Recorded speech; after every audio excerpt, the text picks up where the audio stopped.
Throughout history, artists have tried to do something nearly impossible, to give form to what cannot be seen: light, grace, mystery, the presence of the divine. Across this series, we have explored artists who approach that mystery in very different ways. Some painted saints in scripture, others painted abstraction and color. Some explored suffering, others explored beauty. But each of them was asking the same question: how can art help us see beyond the visible world?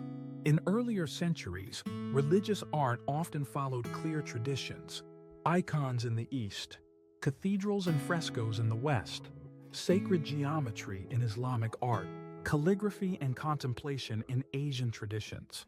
Art served devotion directly, but as the modern world changed, artists began searching for new ways to express spiritual experience. Some turned toward symbolism, others toward abstraction, others toward everyday life itself. The sacred imagination did not disappear. It evolved. Over these episodes, we encountered many different visions of the spiritual. Artists who explored suffering and grace. Artists who painted the quiet presence of light. Artists who turned color, movement, and rhythm into spiritual language. Some found the sacred in tradition. Others discovered it through experimentation. And some, like Andy Warhol, revealed how even modern culture carries echoes of ancient devotion. Different paths, different styles.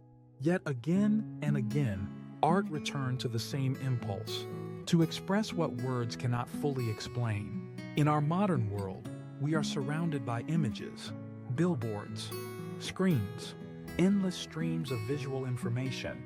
But sacred art asks something different from us. It asks us to pause, to contemplate, to see slowly. Whether in a quiet chapel, a museum gallery, or a moment of reflection at home, art can become an invitation to notice beauty, to confront suffering, to reflect on our place within something larger than ourselves. Across cultures and centuries, human beings have always created images: cave paintings, temple carvings, illuminated manuscripts, modern canvases. Why? Perhaps because creativity itself is part of being human. Many religious traditions suggest something similar. That creativity reflects something deeper within us, a reflection of the creative force behind the universe. What artists create, they participate, however, imperfectly in that ongoing act of creation. The artists in this series approach spirituality in different ways. Some worked through devotion, some through philosophy, some through experimentation. But each of them understood something important: art can slow us down. It can create space for reflection. And sometimes, in that quiet space, something unexpected happens. A painting becomes more than an object. It becomes an encounter. Sacred art does not require a single religion. It does not require perfect belief.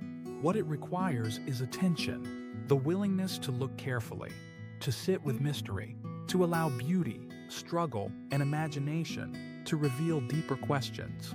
Across centuries, artists have helped humanity explore those questions through color, through form, through light. Because sometimes the deepest truths are not spoken in words. They are painted, they are sculpted, they are imagined. And through that imagination, we glimpse something greater. This is divine imagination.